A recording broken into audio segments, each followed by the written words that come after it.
If you want to understand Enrique Tarrio's participation with the Proud Boys and the small group of religious fundamentalist Latinos for Trump, you have to understand the Gusanos. This is chapter 28, The Ash Grove and the Gusanos, 1968 to 1973. Beginning in 1968, a group of anti-Castro Cubans, embittered survivors of Kennedy's Bay of Pigs and fiasco, declared war on anyone and anything in Los Angeles that they deemed friendly to the regime in Havana. Apart from the violent labor war that led to the blowing up of the Times building in 1910, their 3-year campaign of bombings and arson retains its title a half-century later as the greatest wave of terrorism in California history. The Gusanos, or worms in pro-Castro terminology, launched their attacks in spectacular fashion. More than a dozen sites in LA were bombed, including 5 during a single 3-hour period in July 19th, 1968. At first, their targets were mainstream corporations with ties to tourist travel to Cuba: Air France, Japan Airlines, the offices of the Mexican National Tourist Council, and for some reason the Shell Data Processing Center. Less than 2 weeks later, they bombed the British consulate and left their name Unete Poder Cubano, United Cuban Power. The explosives used in the attacks, the FBI told a grand jury, originally came from the CIA. 2 bombers were later convicted and sentenced to prison terms. One said he had been trained by the CIA to use those explosives when he was part of a group preparing for the Bay of Pigs invasion. In the fall, the right-wing terrorists turned their attention to the left, bombing the offices of the Free Press and the Socialist Workers' Party, later returning to bomb the SWP headquarters in Boyle Heights a second time.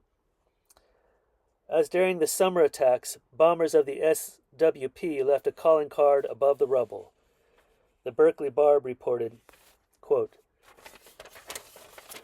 a sticker bearing the words, United Cuban Power, unquote.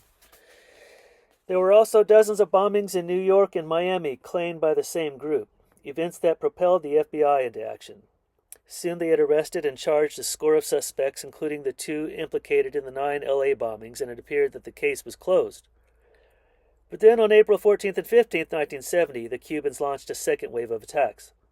The first target was the Haymarket, a non-sectarian movement center near MacArthur Park that housed a bookstore and a coffee shop, a large meeting room, a print shop, and living quarters with 3 staff, plus the offices of the National Lawyers Guild. And they bombed the Committee on Latin American Solidarity. Marilyn Katz, a newly arrived in L.A. from Chicago, remembered it as a, quote, a center of activity for all. Here Bob Dugan and I taught martial arts, others taught dance, while it served as a center for political meetings, cultural events, and more. Here I found a welcoming, ready-made family, an extended left that had built a real counterculture in the middle of America's dream world film culture, unquote. The Haymarket had scheduled a showing of the pro-Castro documentary, Fidel. Fully aware that it might invite some sort of attack, some of the staff had armed themselves and took turns on a night watch. Fortunately, when 9 armed men stormed into the building, the volunteer on the roof laid down a shotgun and surrendered. The attackers ordered the 20 people inside to lie face down on the floor, sprayed a caustic substance, most likely oven cleaner, in the faces of those who hesitated, and then set the building on fire. All of the Haymarket people escaped, and although many required first aid, no one appeared to have a serious injury. I differ with the author on the fortunately part. All of the Haymarket people escaped, and although many required first aid, no one appeared to have any serious injury. Weeks later, however, a LACC student who had inhaled the full blast of the spray developed pneumonia and eventually died. The LAPD made no attempt to pursue this as a manslaughter case. Meanwhile, insurance adjusters told the landlord that the building was a total loss. The staff issued a defiant statement. This attack was meant to teach us a lesson, but the only lesson we have learned is that we must work even harder to defeat racism and repression. Within months, their ranks bolstered by new supporters, they opened an even larger center, the Long March, near the old location in an old Union headquarters. Meanwhile, Gusanos repeated the same assault tactics at their favorite site, the SWP headquarters. The SWP, Socialist Workers' Party, later said its offices in LA were attacked at least 6 times between 68 and 70. A dozen or so heavily armed men invaded the building and forced 4 campaign workers to lie on the floor while they set the offices aflame. The SWP people narrowly escaped. Having destroyed the Haymarket, and apprehensive of the heavy security now mobilized around the SWP headquarters, they shifted to a softer and more improbable target, the renowned folk and blues venue, the Ash Grove in West Hollywood. There were a total of 3 fires at the Ash Grove, 1969, 1970, and 1973. The founder and owner, Ed Pearl, has said ever since that all 3 were the work of violent and fanatical Cuban exiles. But why would a folk music club be targeted? And why 2 or 3 times? More than any other place in LA, except for the actively pro-Fidel SWP. The Ash Grove had opened on Melrose Avenue on July 1st of 1958. Ed Pearl was 22 at the time, had no experience running clubs, but he had learned to love authentic American folk music from his guitar teacher, Bess Lomax Hawes, daughter of musicologist John Lomax. As a student at UCLA in 1957, when he learned that Pete Seeger had been banned from performing at the university, Pearl helped move the performance to a church just off campus. Then, with $10,000 raised from family and friends, he bought an old furniture factory on Melrose Avenue and converted it to a 250-seat auditorium. Mostly the Ash Grove was a place to hear black and white roots music. Brownie McGee and Sonny Terry sang Easy Riders, See What You Done, The Things I Used to Do, I Ain't Gonna Do No More, and Trouble in Mind, I'm Blue, but I Won't Be Blue Always. McGee, who walked with polio-related limp, sang and played the guitar. Terry, who was blind, played the harmonica with whoops and hollers. They always started their show the same way. Instead of the curtain going up with them on stage, they entered from the back, Brownie limping, Sonny holding his arm, the lame leading the blind. They were the most frequent and most beloved performers at the Ash Grove, returning almost every year. At the club you could hear Muddy Waters, Howlin' Wolf, Lightning Hopkins, and in its early days it was also the starting point for a local group, the Chambers Brothers. Their first album was recorded live at the Ash Grove in 1964, featuring as its title song Curtis Mayfield's People Get Ready. When Linda Ronstadt arrived in L.A. from Tucson in 1964, she later recalled, the first place she went was the Ash Grove. That's where I met Kenny Edwards. Kenny liked Mexican music and we started the Stone Ponies. March McGinn met David Crosby at the Ash Grove in 1960, and they formed the Byrds in 1964. At the Ash Grove in 1965, they sang Hey, Mr. Tambourine Man and Turn, Turn, Turn, the defining song of folk rock. Dave Alvin, later a co-founder of the 1980s roots rock band The Blasters, started coming to the Ash Grove when he was 14. In a 2007 interview, he still remembered that first show in 1969. T-Bone Walker, quote, T-Bone Walker and Big Joe Turner backed by Johnny Otis. That was it for me. My path was set in life after that, unquote. Ry Cooder first played guitar on stage at the Ash Grove when he was 16. In September 1963, backing up 19-year-old Jackie DeShannon. The next year, she opened for the Beatles on their first U.S. tour. And the following, she had a huge hit with What the World Needs Now Is Love. June 1965 brought the debut of a new band featuring Cooder, still a teenager, and Taj Mahal, who was 23. The Rising Suns, one of the first interracial bands of the 60s. And Bob Dylan, recalling his youth in Chronicles, wrote, There was a folk club in Los Angeles called the Ash Grove. I used to dream about playing there, unquote. The Ash Grove also featured other kinds of music. Miriam Makeba performed there in 1963, and Jose Feliciano in 1964. And some nights there were musical surprises. Manager Gordon Alexandre recalled one show when Mother Mabel Carter, an auto harp player and singer, canceled at the last moment and sent a replacement, Johnny Cash. 4 years later, he would marry her daughter, June. When he arrived, Alexandre recalled, He had just come from playing some big stadium shows, but at the Ash Grove he just put the auto harp on a little chair, hunched over, and sang like Mabel. It wasn't only the city's counterculture who played audience to all of this. On country music nights, older people who had grown up in Oklahoma would show up to see and hear their heroes. For a while in 1967 and 1968, a dozen local Hells Angels would come to the club, especially when the white electric blues band Canned Heat was playing, or Mississippi bluesman John Lee Hooker. Pearl remembered their leader telling him, "I love the Ash Grove. The thing is, I get excited, and when I get excited, I like to break cheers. So listen, I'll pay you for the cheers." Ed replied, "Thank you, that's very nice, but you see, the thing is, these are bentwood chairs and you can't replace them." He was really crestfallen, Pearl recalled in a 2009 interview. If the Ash Grove was mostly a music club, it also was part of the movement. In August 1963, the Core Freedom Singers came to sing "Ain't Gonna Let Nobody Turn Me Around," "Which Side Are You On?" and "Get Your Rights, Jack," to the tune of Ray Charles's hit the Road Jack. Their run at the Ash Grove began during the most intense period of civil rights action, the day after the March on Washington. Indeed, that year had seen the monumental Birmingham campaign, as well as the Medgar Evers assassination in June, and while the Freedom Singers' performances were going at the Ash Grove, 4 black girls were killed in the bombing at Birmingham's 16th Street Baptist Church in Birmingham, Alabama. The Freedom Singers did 2 shows per night at $2 a ticket, a run that turned out to be the longest engagement in Ash Grove's 15-year history, and when Berkeley's free speech movement transformed campus politics in 1964, the Ash Grove supported it by hosting a week-long FSM benefit held in December. In 1965 and 66, the club started a film series on Mondays and Tuesdays when they didn't feature live music. They screened The Exiles, Kent McKenzie's 1961 film about the American Indian community on Bunker Hill in Los Angeles, with a print provided by the LA Public Library's film department.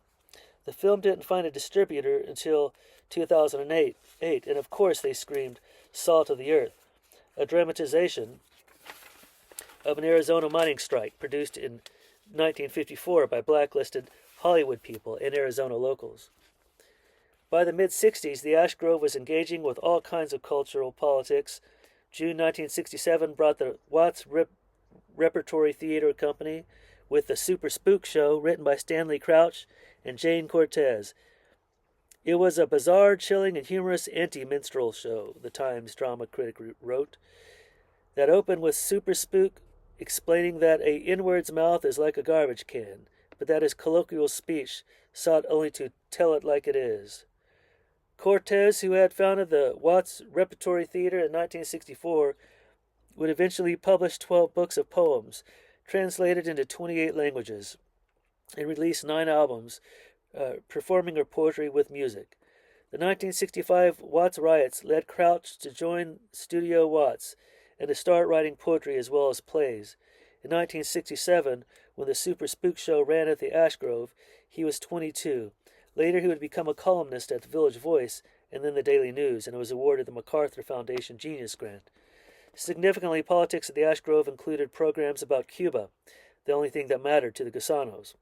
In 1969, Ed Pearl says, quote, "We were scheduled to have a debate between somebody from the Socialist Workers' Party that supported everything in Cuba completely and another progressive group. It might have been the International Socialists that didn't like the repression of dissent and censorship and top-down leadership in Fidel's Cuba. However, the event did not take place."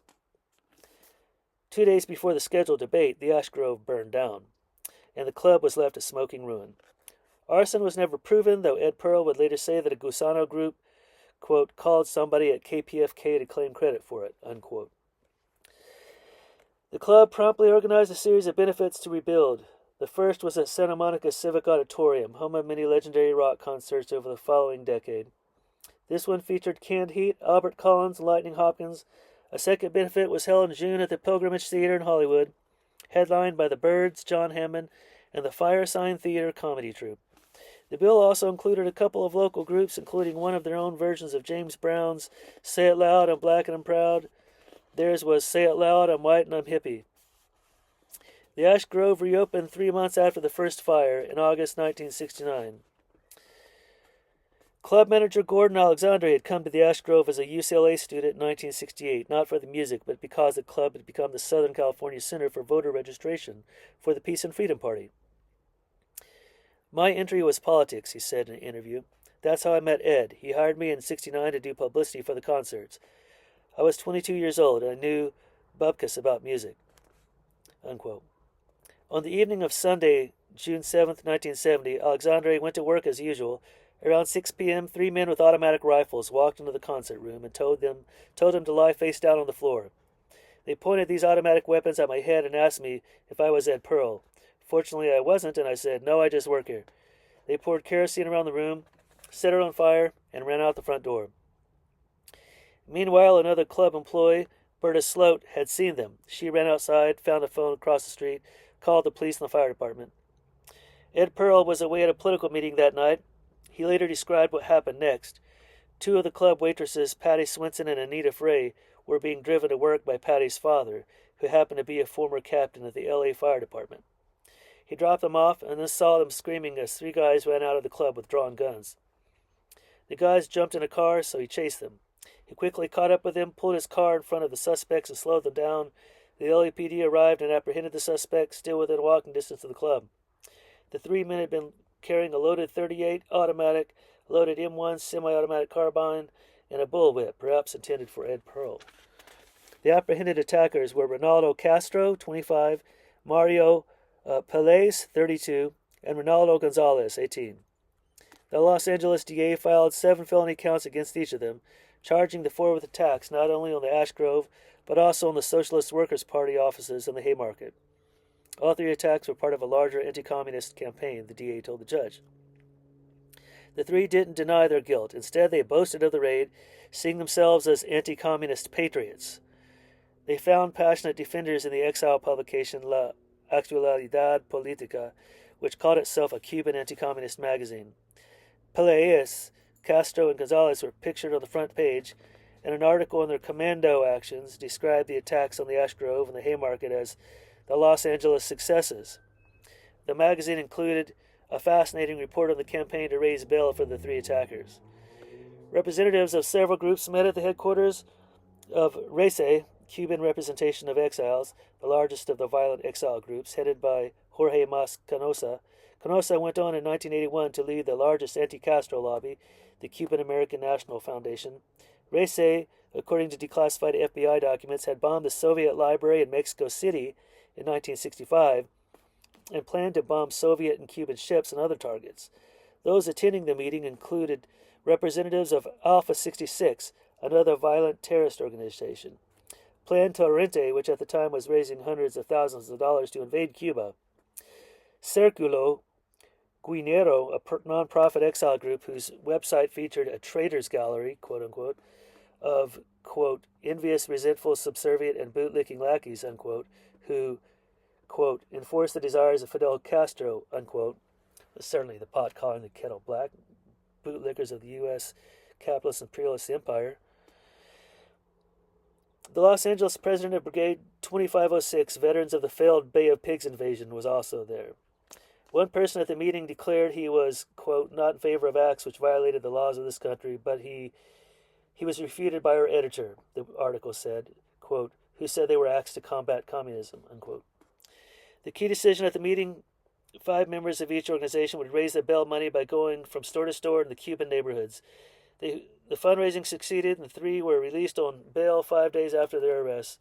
The 3 were due in court for a hearing on September 17th, but they failed to appear.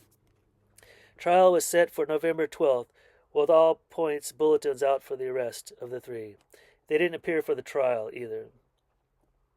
The June 1970 fire at the Ash Grove had not been serious, and this time the club reopened after 3 days.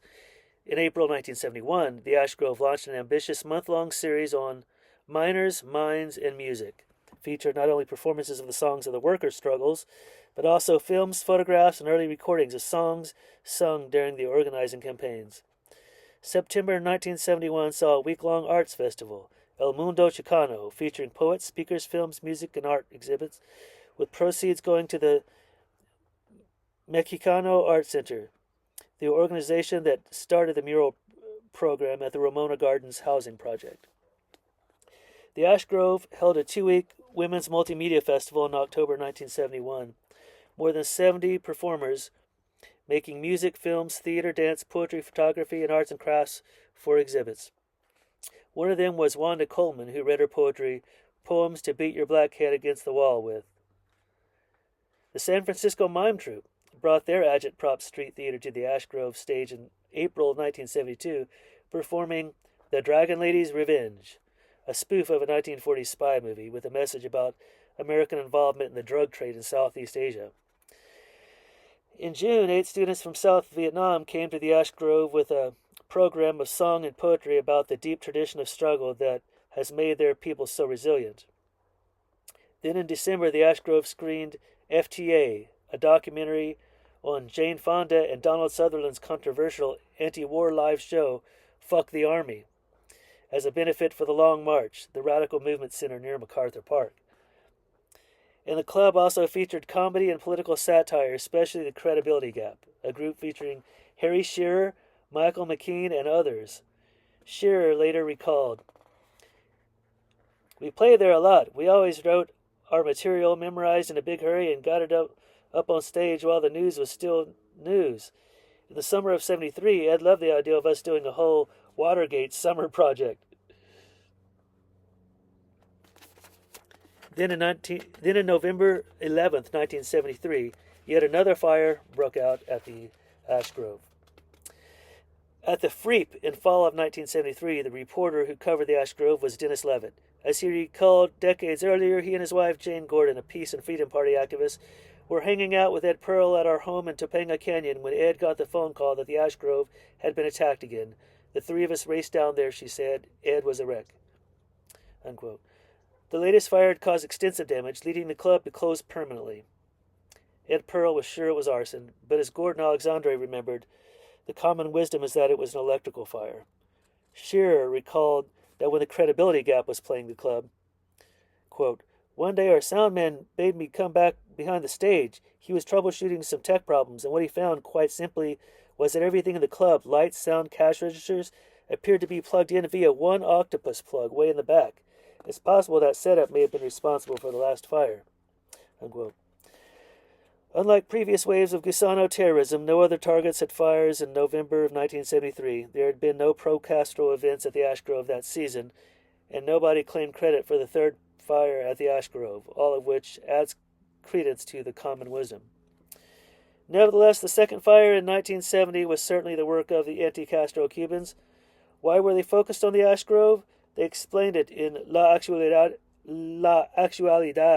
Política. The magazine said the Ash Grove appeared to be a music club, but in fact, quote, "This was the communist den of the Socialist Workers' Party, the center of activities of the Young Socialist Alliance, the faction of young radical communists in the SWP who are fanatics of the theories of Trotsky and who advocate violent means of the destruction of the democratic system in this country. Their activities consist of showing films of Fidel and of Che and of carrying out proselytizing campaigns for the bearded tyrant while mocking the pain of 60,000 exiles in this city." Unquote. That's a lot to credit the Ash Grove for. La Actualidad Política concluded that the SWP, before establishing their headquarters on Melrose disguised as the Ash Grove, quote-unquote, formerly had their headquarters at 507 North Hoover and at 1704 East 46th Streets, both of which had been destroyed by Commando Forces for Democracy, quote-unquote. The location at North Hoover was indeed attacked by anti-Castro arsonists in 1970, but that was the Haymarket Movement Center, not the SWP office. Moreover, the SWP office was at 1702 East 4th Street, not 1704, and had been for 20 years. It was indeed attacked by anti-Castro arsonists, but not destroyed. But here's the strangest thing. The LA Times report on the arson identified the Ash Grove building at 8162 Melrose Avenue as, quote, "the West Hollywood's headquarters of the Socialist Workers' Party," unquote. The headline called it a leftist's office rather than a folk music club. They must have gotten that from the arsonists. But the Ash Grove was not the headquarters of the SWP. The arson at the Ash Grove, if La Actualidad Política was correct, was a mistake, based on a misunderstanding. It's not hard to see the cause of the misunderstanding, Alexandre says. The first fire came 2 days before a debate in which Castro's revolution was to be defended by the SWP. The fact that they were to be challenged in a debate by members of another group seems to have been overlooked by the Gusanos. Ed was a socialist, Alexander says, and always identified the Trotskyist part of the socialist movement, unquote, but he was never associated with the SWP. Instead, quote, he was a member of the IS, the International Socialists, for a while, unquote. He was also a Southern California coordinator of the Peace and Freedom Party voter registration drive. And the Ash Grove was the field office of Peace and Freedom from late 67 through spring of 68. In fact, Alexandre says, meaning they left in L.A., regarded the Ash Grove as, quote, a front for peace and freedom, unquote. But the Ash Grove was non-sectarian. It tried to help peace and freedom while being open to SWP and Panthers and others who wanted to use the space, but these finer points were apparently missed by people who were focused on the SWB as their main target. But finding the true cause of the third fire doesn't really answer the more important question. Why didn't the Ash Grove recover as it had done twice before? Gordon Alexandre had been thinking about that for 40 years.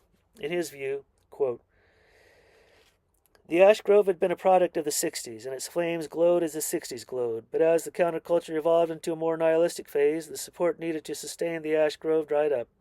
We had Altamont in 69, then the breakup of SDS, and then here in L.A., we had the Manson family murders of 71. The Ash Grove could not sustain itself without a left, without young people seeking creative alternatives, some kind of culture they could identify with. Even without the third fire, the Ash Grove would not have survived past the mid-70s, unquote. Ed Pearl in 2009 said pretty much the same thing, quote, the Ash Grove was really floundering at the end of 73, he explained. People were exhausted, unquote. It was the end of the 60s that brought the end of the Ash Grove.